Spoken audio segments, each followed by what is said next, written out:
రాకడ వర్తమానమినుచున్న ప్రతి సహోదరుడును సహోదరిని ప్రభువైన యేసుక్రీస్తు దీవించి ఆశీర్వదించునుగాక. ప్రియమైన సహోదరుడా సహోదరి, ఈరోజు అంశము ఘనత అనే అంశం మీద దేవుడు మనతో మాట్లాడుచున్నాడు. ఘనత అనే అంశం మీద దేవుడు మనతో మాట్లాడుచున్నాడు. ప్రియమైన సహోదరుడా సహోదరి, రోమిలకు రాసిన పత్రిక 2వ అధ్యాయము 7వ వచనం అన్నాడు, సత్క్రియను ఓపికగా చేయు మహిమను ఘనతను అక్షయతను వెదకు వారికి నిత్య జీవము నిచ్చును. నిత్య జీవము నిచ్చును. ఎవరికి నిత్య జీవం ఇస్తానన్నాడు దేవుడు? ప్రియమైన సహోదరుడా సహోదరి, ప్రభువైన యేసుక్రీస్తు నిత్య జీవము కలిగిన వాడు. మానవులకు నిత్య జీవం ఇచ్చేవాడు మన ప్రభువైన యేసుక్రీస్తు. గనుక సత్క్రియలను ఓపికగా చేయుచు, సత్క్రియలు ప్రేమ లేని వారికి, అలాగే కలిమిలో ఉన్న అది తీసి ఇవ్వటము, ప్రియమైన దేవా, సత్క్రియలు చేయు మహిమను ఘనతను అక్షయతను వెదకు వారికి నిత్య జీవమును నిచ్చును. ప్రతి ఒక్కరు నేను పరలోక రాజ్యం వెళ్ళిపోతాను, ప్రతి శనివారం ప్రతి ఆదివారము ఆరాధనకు వెళుతున్నాను కనుక ప్రభువైన యేసుక్రీస్తు నన్ను ఆయన యొక్క కుడిపార్శ్వమున కూర్చున్న పెట్టుకుంటాడనుకుని ప్రతి ఒక్కరూ అనుకుంటున్నారు. కానీ సత్క్రియను ఓపికగా చేయొచ్చు, మహిమను ఘనతను అక్షయతను వెదకు వారికి నిత్య జీవమునిస్తుంది. అక్షయత వెదకు వారికి ప్రేమ క్షయమైన ఈ శరీరము కాదు, కానీ అక్షయతను ధరించుకున్న ప్రభువైన యేసుక్రీస్తు అక్షయుడిగా, మహిమకు తగినవాడు, ఘనతకు తగినవాడు. అక్షయతను వెదకు వారికి నిత్య జీవమునిస్తున్నాడు మన ప్రభువైన యేసుక్రీస్తు. గనుక రెండవదిగా రోమిలకు రాసిన పత్రిక 2వ అధ్యాయము 10వ వచనం అన్నాడు, సత్క్రియ చేయు ప్రతివానికి మహిమయు ఘనతను సమాధానమును కలుగునుగాక అన్నాడు. మహిమ కలుగుతుంది, ఘనత వస్తుంది, సమాధానం కలుగుతుంది. ఎవరికి సమాధానం కలుగుతుందంటే ప్రభుకిని విశ్వాసకి సమాధానం ఉండాలి. సత్క్రియ చేయు ప్రతివానికి, సత్క్రియ చేయు ప్రతివానికి. పై వచనంలో ఏమంటాడంటే ఓపికగా చేయువానికి. సత్క్రియలు ఇసుకుండం కసుక్కుండం కాదు, ఇసుకుండగా ఓపికగా సత్క్రియ ఎవరైతే చేస్తారో వారికి మహిమను ఘనతను అక్షయతను వెదకు వారికి నిత్య జీవమునిస్తానన్నాడు. ఇక్కడేమన్నాడంటే సత్క్రియ చేయు ప్రతివానికి మహిమయు ఘనతయు సమాధానమును కలుగునుగాక అన్నాడు.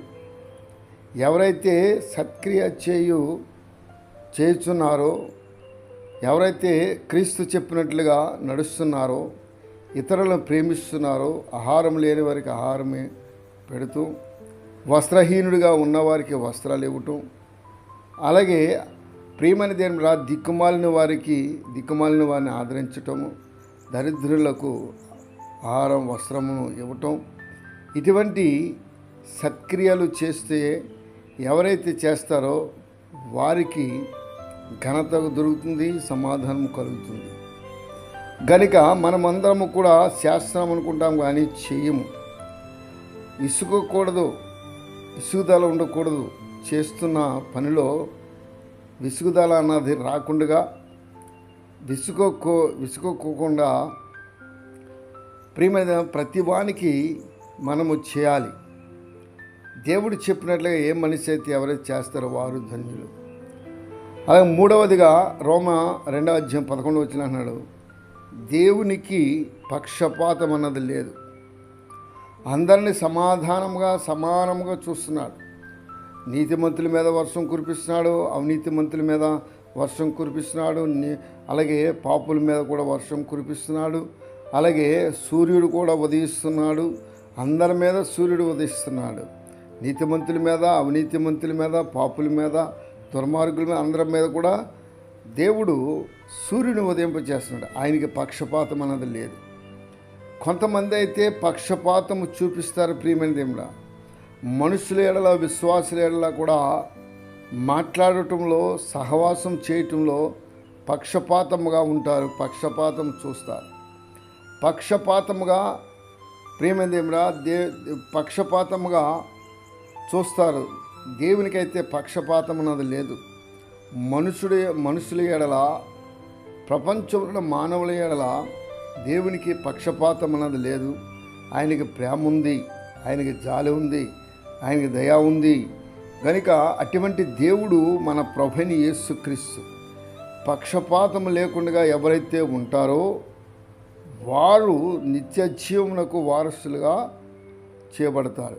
కనుక నిత్య జీవమునకు వారసులు అవుతారు. కనుక పక్షపాతం మనలో ఉంటే దాన్ని తీసివేసి పారవేయ ప్రభువా అని మనం ప్రార్థన చేసుకోవాలి.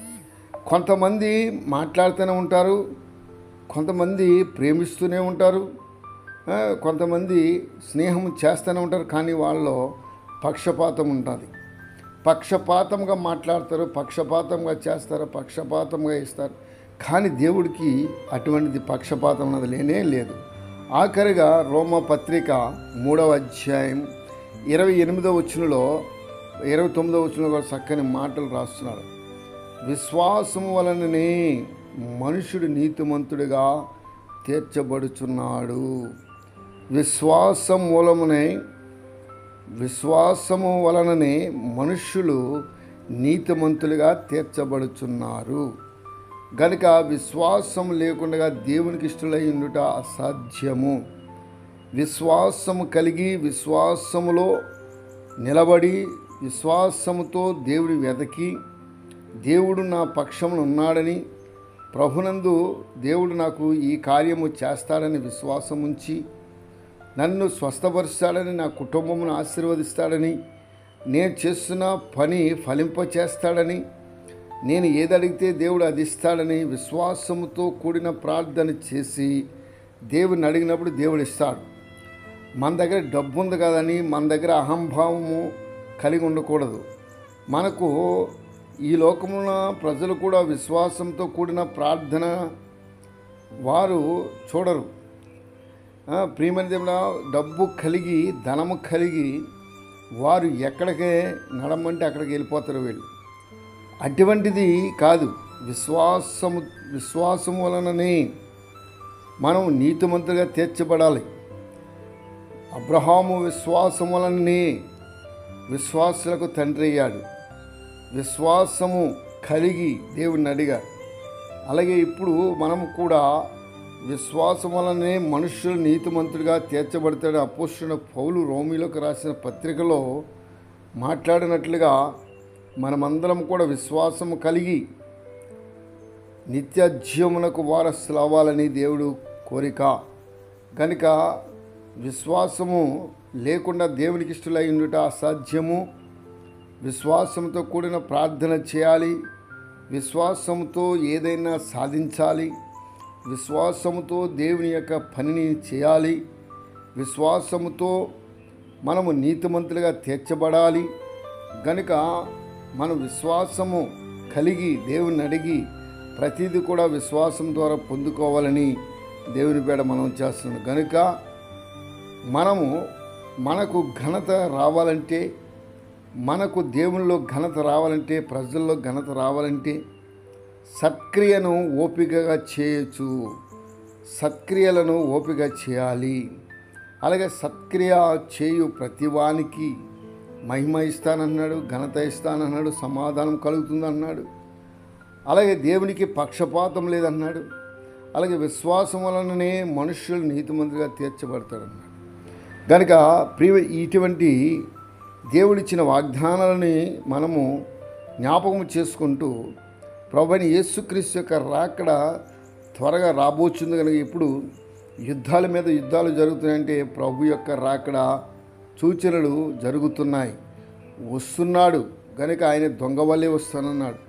ఏ సమయమున ఏ గడియలో ఆయన వస్తాడో మనకు తెలియదు. కానీ మనం మెలకు కలిగి ప్రార్థన చేస్తూ విశ్వాసంతో కనిపెట్టి ప్రభు యొక్క రాజ్యంలో మనము ప్రవేశించాలని ప్రతి ఒక్కరూ చదువుకొనుచున్న విద్యార్థులు కానీ, ప్రియమైన దేవుని పెద్దవారు చిన్నవారు అందరూ కూడా దేవుని యొక్క మాటకు విధేయత కలిగి లోబడి విశ్వాసంతో కూడిన ప్రార్థన చేస్తూ పక్షపాతమన్నది లేని దేవునికి మనము స్తుతియాగము చెల్లించుతూ ప్రియమైన నిలకడగా నిలబడి మనము ప్రార్థనలో సహవాసంలో తొట్టెలకొండగా ఆత్మీయ జీవితంలో ఎదుగుచూ ఫలిస్తూ నిత్యత్యములకు వారసులు కావాలని దేవుని పేడ మనం చేస్తాం. దేవుడి యొక్క మాటలను దీవించి ఆశీర్వదించినగాక. ప్రార్థన. మమ్మల్ని మిక్కిలిగా ప్రేమించిన మా యేసయ్యా, నీకు వందనాలు స్తోత్రాలు తండ్రి. ఈ ఉదయకాలమందు ప్రభువా ఘనత అనే అంశం మీద మాట్లాడావు.